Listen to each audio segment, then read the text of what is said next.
Que vois-je? Que vois-je? Mais oui, que vois-je? Vous êtes presque 700 personnes à suivre cette chaîne YouTube. Voilà qui me fait vraiment très plaisir. Merci beaucoup.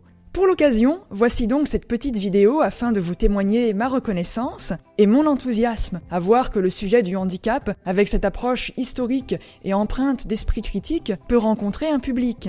Et puisque nous sommes là, on va répondre à des questions qui m'ont été posées ici sur YouTube ou en DM sur Instagram. J'adresse d'ailleurs un salut amical à celles et ceux qui me les ont envoyées et qui se reconnaîtront. Comment vas-tu ?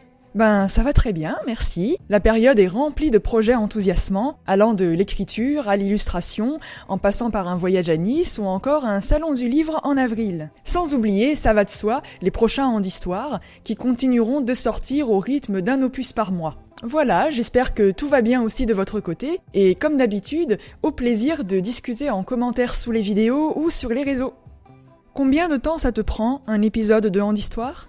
Alors c'est difficile à évaluer dans la mesure où je ne me consacre pas exclusivement à la vidéo de telle heure le matin jusqu'à telle heure le soir. En fait, je répartis les étapes à raison de quelques heures ici et là, d'autant plus que mon handicap génère une grande fatigue et il rend mon temps de boulot très aléatoire d'un jour à l'autre. Mais allez, on va faire une petite moyenne. Donc d'abord, il y a la phase de documentation. Là, on va tabler sur une semaine. Il y a beaucoup de choses que je sais déjà, puisque j'ai travaillé à l'université sur la question des phénomènes humains dans la littérature et dans les arts. Toutefois, ça ne suffit pas, et pour approfondir tel ou tel point, je me rends une journée en bibliothèque universitaire, ou sur des ressources en ligne, comme Cairn, Percé, Gallica, etc.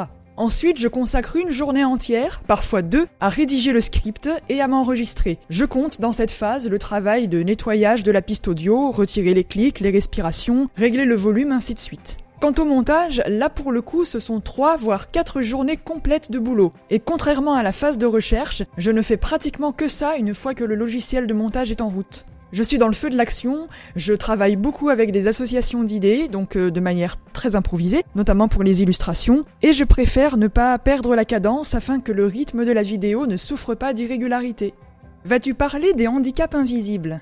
Oui, ça va de soi, puisqu'on sait aujourd'hui qu'ils représentent 80% des handicaps.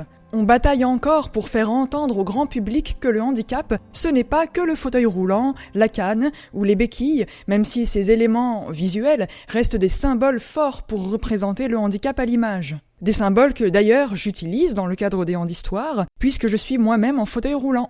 Mais il faut aussi compter les handicaps sensoriels, les handicaps mentaux, les troubles psy, les troubles 10, toutes les maladies qui ne se voient pas, sans oublier les invalidités qui s'installent peu à peu sur des corps usés par le travail. Pour revenir aux Handhistoires, en vérité, beaucoup de choses déjà dites dans les 8 premiers épisodes s'appliquent aussi aux handicaps invisibles. On a parlé de surdité dans au moins 3 vidéos, on a évoqué la cécité. Quant aux maladies mentales, elles étaient sujettes au même type d'explications surnaturelles à travers les âges, œuvre du démon, prodige, envoûtement, etc.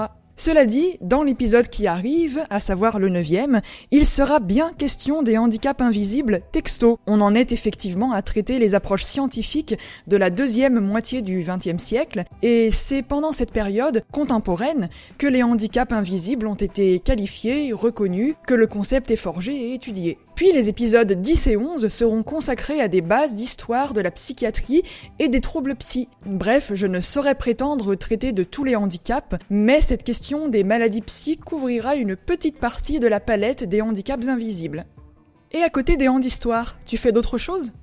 En effet, je dessine, j'illustre sur commande et je suis écrivaine publique, c'est-à-dire que je rédige de façon professionnelle ce dont des clients me passent commande, biographie, autobiographie, poèmes, discours. Régulièrement, j'accompagne aussi des camarades de plume pour corriger et améliorer leurs romans, mais cette partie-là, c'est du bénévolat sur des communautés d'autrices et d'auteurs en ligne. Et puisqu'on parle de plume, d'après ce que j'ai vu sur les réseaux, tu écris ?